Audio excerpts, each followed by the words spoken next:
जय हिंद, जोहार झारखंड। मैं शमशाद आलम। जयराम महतो से एक सवाल पूछा गया कि कल यानी कि 4 मार्च को शहीद सुनील कुमार महतो का जो है कि शहादत दिवस है, आप इसको किस रूप में देखते हैं? तो जयराम महतो इस बात को कहते हैं कि कल जो है कि मैं किसी को नहीं बख्शूंगा, चाहे वो कॉर्पोरेट घराने को हो, चाहे भ्रष्ट आईएएस आईपीएस हो, भ्रष्ट अधिकारी हो, भ्रष्ट नेता हो, मैं सबका पोल खोल के रखूंगा। इसके एवज में मेरी जान जो है कि शहीद सुनील कुमार महतो का जैसा भी चला जाए तो मुझे कोई परवाह नहीं है। मैं झारखंडियत की बात से समझौता नहीं करूंगा, मैं झारखंडियत के मुद्दा से समझौता नहीं करूंगा। और आगे जयराम महतो इस बात को भी कहते हैं कि जिस तरह से धर्म की राजनीति हो रही है, तो मैं एक कोटेशन बताना चाहता हूं। स्वामी विवेकानंद का कोटेशन है। चलिए चलते और सुनते हैं कि आखिर स्वामी विवेकानंद का कोटेशन क्या, जयराम महतो क्या कहे हैं। उस दिन हमको पूर्ण विश्वास है उनकी आत्मा हमारे भीतर होगी, हम किसी को नहीं बख्शेंगे उस दिन। कॉर्पोरेट उद्योगपति, भ्रष्टाचारी नेता, भ्रष्टाचारी आईएएस आईपीएस उस दिन किसी को बख्शने वाले नहीं है। चाहे हमें सुनील महतो के तर्ज पर शहादत क्यों न नसीब हो, उस दिन नहीं बख्शे जाएंगे कोई।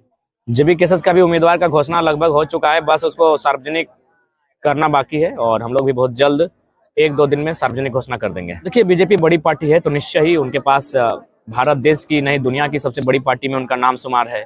दुनिया की सबसे धनाढ़ पार्टी है, तो कुछ सोच समझ के खाली छोड़िए। खैर, उनका काम है लोगों को दिग्भ्रमित करना, जनता को भ्रम फैलाना, लेकिन हमारा काम है जनता के रोटी रोजगार की बात करना, मुद्दों की बात करना और राजनीति करना। हम लोग अपने मुद्दों पर कायम है। उनको पश्चाताप मैंने बहुत अपना क्या बोलते हैं पछताप होता है। और उन्होंने अपने जीवन काल में, जैसा कि हजारीबाग के क्षेत्र में अभी लोग कहते हैं दबी दबी जबान से, कि लगभग 50,000 करोड़ के आसपास उन्होंने संपत्ति अर्जित किया है। लगभग 50 से अधिकांश विदेश जो है उनकी कंपनियों में उनका शेयर है। तो ऐसे व्यक्ति राजनीति में रहकर करेंगे भी क्या?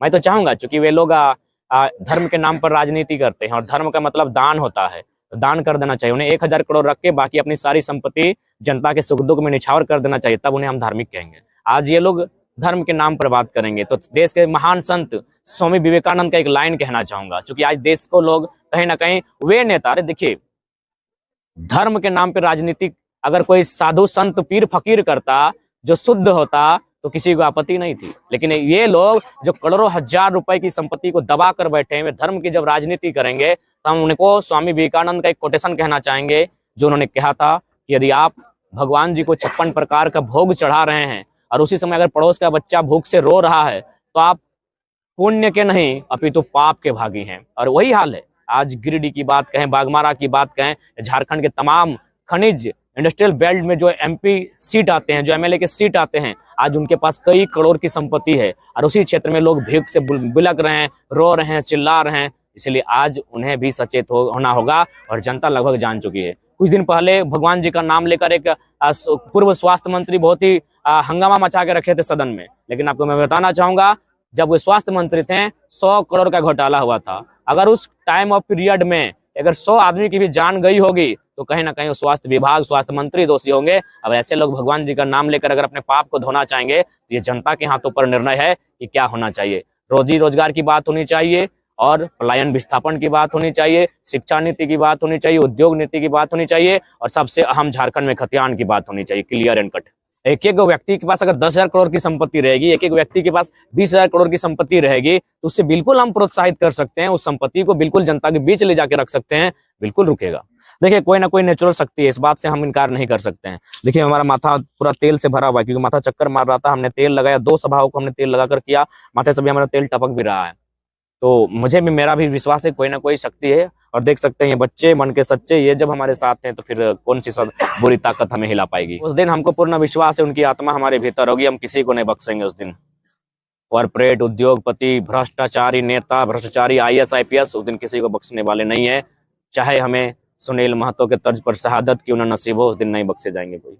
एक विधायक जी हैं, बहुत जल्द उसको खुलासा करेंगे जब हमारे पास पूर्ण डॉक्यूमेंट्स रहेंगे।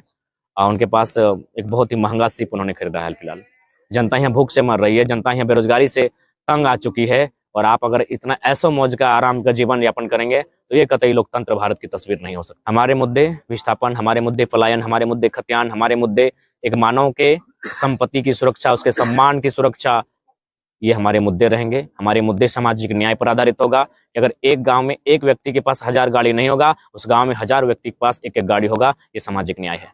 देखिए, अब मैनिफेस्टो तैयार हो रहा है और निश्चय जब तैयार होगा हम आप लोग के सामने प्रेस कॉन्फ्रेंस करेंगे। देखिए, प्रभाव बिल्कुल रहेगा। अगर आप में वाक्य शैली रहेगी, आप में निर्भीकता और निडरता रहेगी, तो निश्चय ही प्रभाव रहेगा, सदन में भी रहेगा और कोयला के खदानों में भी हमारा प्रभाव रहेगा। और कौन जानता है, अभी चुनाव हुआ नहीं, आप कैसे तय कर सकते हैं किन की सरकार बनेगी।